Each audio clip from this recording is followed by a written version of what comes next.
Assalamualaikum warahmatullahi wabarakatuh. Alhamdulillah wa syukurillah wal haula wala quwata illa billah.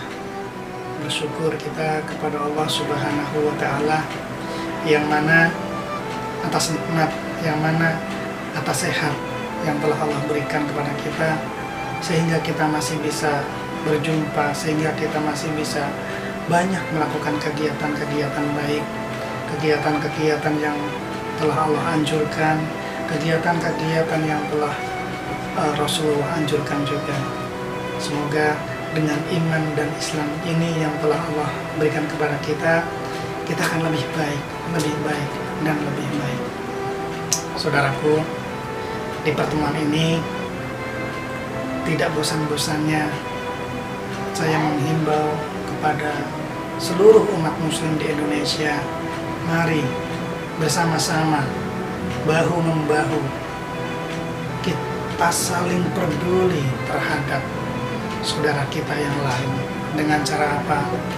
Dengan cara menjadi subscriber channel kita, dengan cara menjadi viewer channel kita, untuk bisa lebih memaksimalkan apa yang menjadi tujuan awal kita, saudaraku, yaitu bagaimana kita bisa mengumrahkan gratis seluruh umat muslim di Indonesia secara bertahap.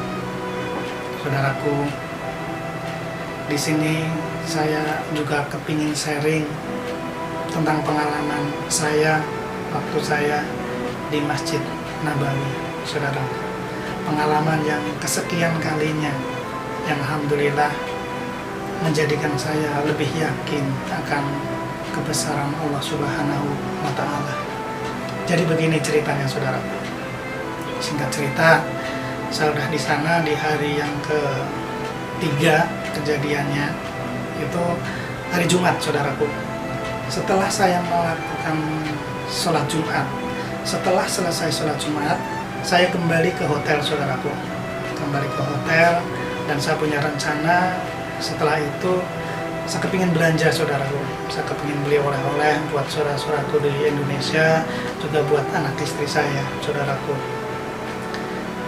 Saya ambil uang 1 juta untuk saya tukarkan, dan terpikir oleh saya sebelum saya pergi ke money changer, tempat penukaran uang, saya pikir alangkah lebih baiknya saya tawarin bapak-bapak di sekitar saya, juga ibu-ibu di lain ruangan, untuk saya bantu menukarkan uangnya.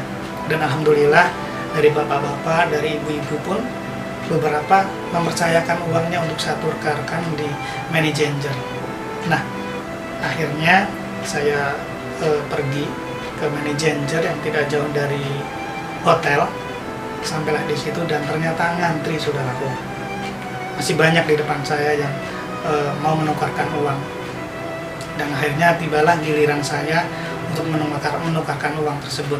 Dan ternyata, saudaraku, dari 1 juta rupiah yang saya tukarkan, itu kembaliannya ada koinnya 2 buah, saudaraku.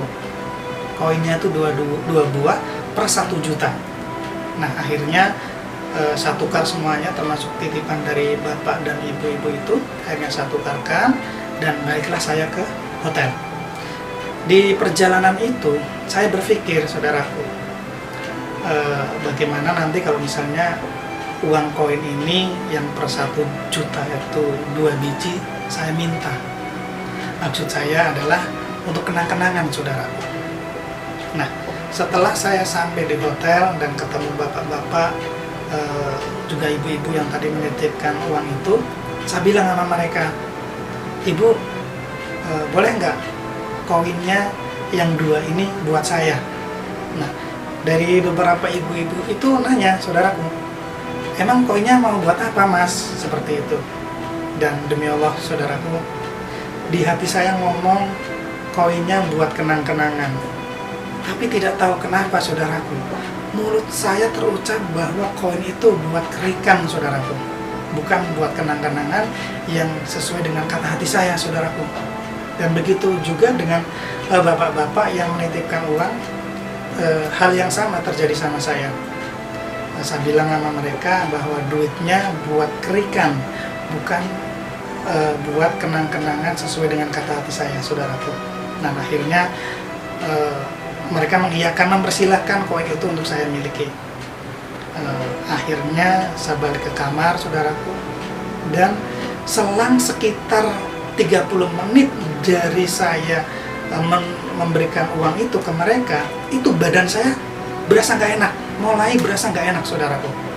Mulai merasa meriang-meriang, mulai merasa greges-greges, padahal yang dari pertama saya nyampe ke Masjid Nabawi sampai hari itu tuh rasanya nyaman, enak gitu, saudaraku. Tapi pas ketika setelah kejadian itu, saya merasa nggak enak badan, meriang, nggak enak, dan akhirnya saya itu sampai lemah lunglai, tidak berdaya, saudaraku.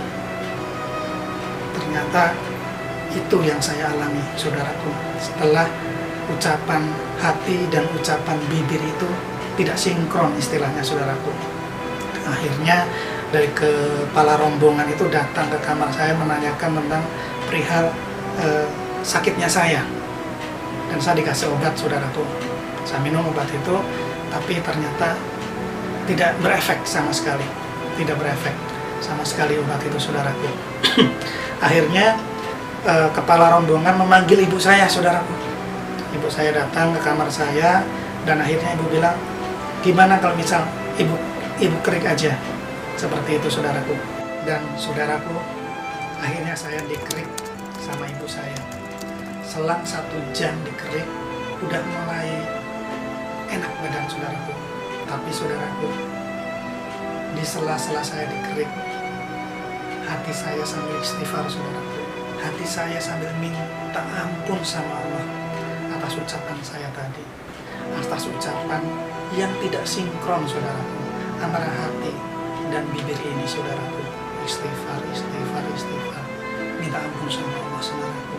Dan alhamdulillah, selang 1 jam setelah dikerik, badan saya enak lagi, saudaraku, nyaman lagi, enteng lagi, siap untuk melakukan kegiatan-kegiatan yang baik.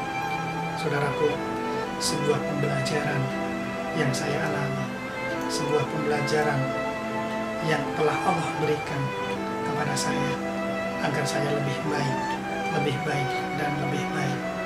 Saudaraku, marilah bersama-sama kita belajar dengan segala upaya kita, dengan semampu kita. Belajar apa? Belajar untuk lebih baik, saudaraku. Belajar untuk bisa menjadi manusia yang lebih bermanfaat untuk orang lain. Belajar untuk lebih yakin atas kebesaran-kebesaran Allah, saudaraku. Saudaraku, hanya itu yang bisa saya sampaikan, yang bisa saya sharing ke saudaraku semua. Semoga menjadikan pembelajaran buat kita, pembelajaran yang lebih baik untuk kita lebih dekat kepada Allah Subhanahu wa Ta'ala. Terima kasih. Wassalamualaikum warahmatullahi wabarakatuh.